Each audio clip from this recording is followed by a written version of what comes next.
YouTube, what's up? Riz here from Frogs Angels with the second podcast for the NFL Draft. If you didn't see the first episode, please check that out. It covers quarterbacks and some rumors. Each podcast will cover rumors, news around the NFL for the draft, and it will go over a position group. This week's is the running backs. Very excited to go over the running backs. Very stacked class for them. First, let's get in some rumors.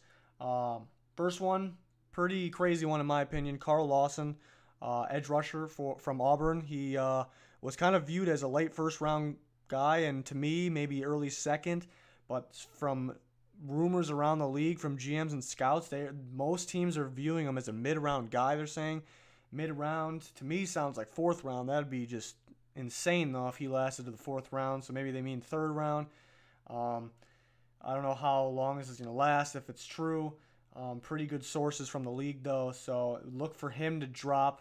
Things can definitely change, though. He could drop.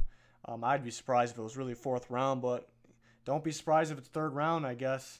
I'm still thinking second, but we'll see. Another guy, Jonathan Allen. Is he hurt? Is he fine? Some rumors going around that he has slight injury concern. Maybe why he didn't perform well at the end there in the national championship. Still solid, but we're going to find out at the combine. We always find out at the combine who's really hurt, who's okay. Always a secret guy that we thought was perfectly fine ends up being hurt at the combine. So we'll see then. Deshaun Watson, talked about this a little bit before. Even after the national championship, some teams around the league view him as a second or third round, which is another shocking thing to me. To me, he's my number one quarterback. I'd be just beyond surprised if he got out of the first round, especially because the high demand on quarterbacks, they're overdrafted, and he's definitely worth it. I don't think he'd be overdrafted. So I'd be very surprised if he got out of the first. Another guy, Tim Williams. I view him as an outside linebacker for most teams. Could be a DN from Alabama. Experts say like mid-first. I was saying late first, but from news around the league, he's kind of viewed as a lock at the second round. I'm guessing early second round.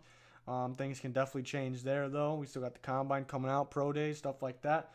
So that's the rumors as of now. Let's just get into these running backs. Over the weekend, I was really going over these running backs, and this draft class for them is very good, very good.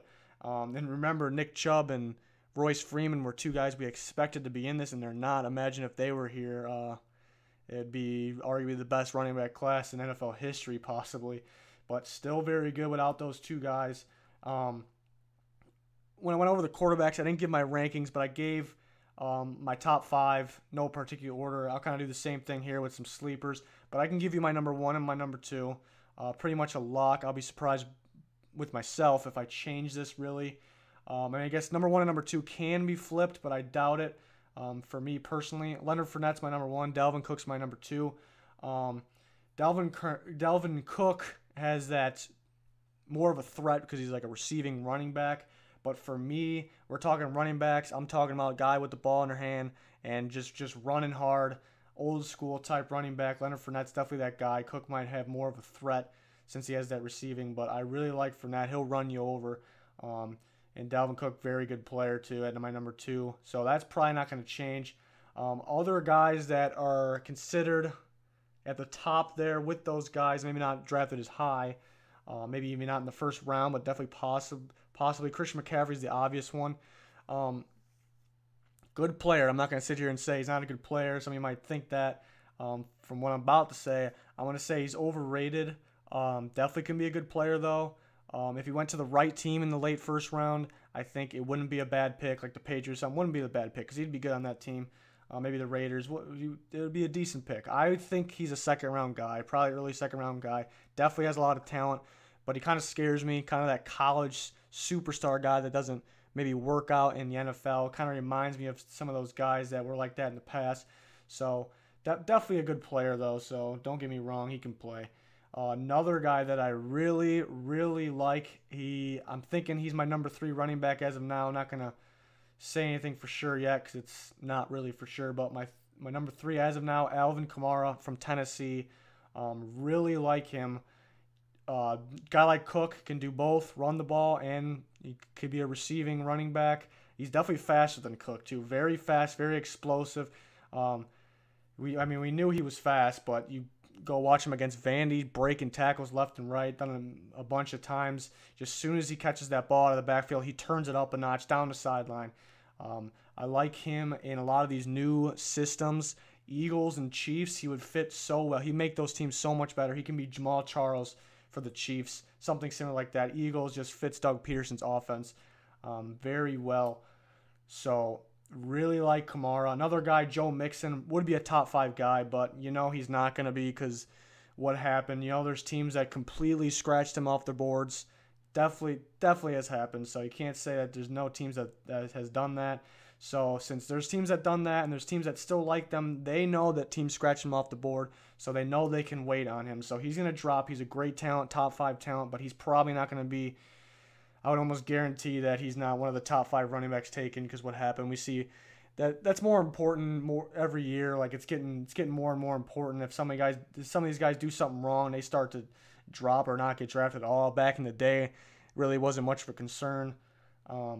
As it is now. So we'll see him drop a little. Very good player, though. Another guy that I really, really like. I got 3 guys. After going over the running backs this weekend, I got 3 guys that I just really like, and they're soaring up my boards. I already told you Kamara. Another one is Jamal Williams from BYU. 6'2" running back, and he will run you over. He'll throw you to the ground. Reminds me of a young Adrian Peterson. Not as fast. That's his problem. He needs to get faster. But he's got that AP look to him.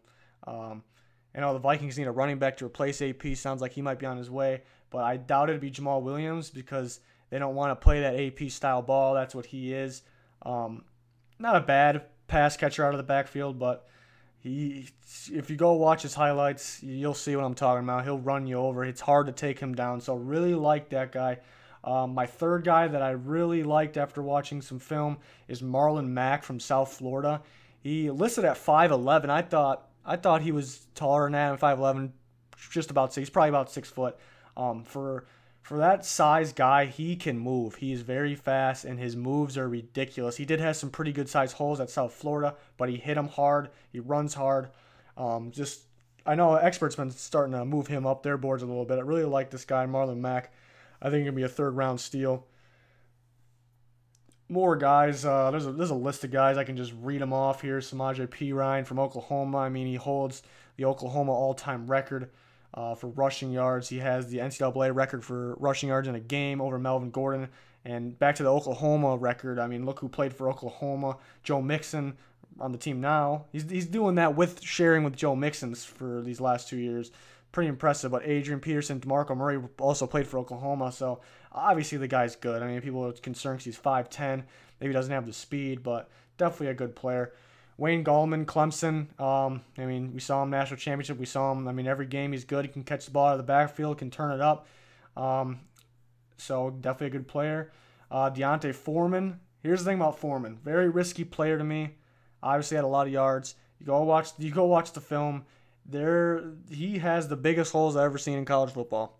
There's so many highlights where he's untouched. The announcer will say it, untouched for a touchdown. Like, that's not saying he won't be good. We just don't know. Like, if he gets onto a team with not so good of a line, they're not that good at run blocking, is he gonna be good? He looks like a hard runner, big guy, can break some tackles. Could get faster, but he's pretty big. Listed at 249, pretty big guy. So maybe speed will make him drop in the draft just a little bit, but it's a risk pick there, I think, because you really don't know. Another one, Jeremy McNichols, Doug Martin not as good. I'm not gonna say he's as good as Doug Martin, but he's listed as 5'9", so that's a concern. But a hard runner, had a lot of touchdowns this year, so knows how to pound it in the end zone. Who else we got here? Another sleeper, Kareem Hunt from Toledo. A lot of yards this year. Pumphrey's another sleeper, but he's undersized. Corey Clement. I expected him to be a 2nd-round guy before this year. Had a fumbling problem, so he's going to drop. Could fix those fumbles. Then he's definitely a solid running back, but there's really no way of proving he can fix it from now to the draft. James Conner, obviously, it's a shame, but there's going to be a health concern with him. So he's going to slide in the draft. He's going to go later, and he should go earlier based off skill. But like I said, health concern. there's just a list of Brian Hill, Wyoming, another sleeper moving up draft boards. Another guy that I really liked before the season is Elijah Hood from North Carolina. Injury concern there. But he's a hard runner. He's a guy that I think it would be a steal if he ends up lasting because of injury. Could be like a Jay Ajayi, not like the same style, I'm not saying, but he lasted because of injury when he was clearly a talent, a late first round, early second talent. Elijah Hood a year ago looked like a late first, early second round talent. So somebody could steal him. There's just plenty of guys, plenty of running backs. That's why it's such a good draft. But those are the main ones I wanted to talk about today. And next week we'll probably do.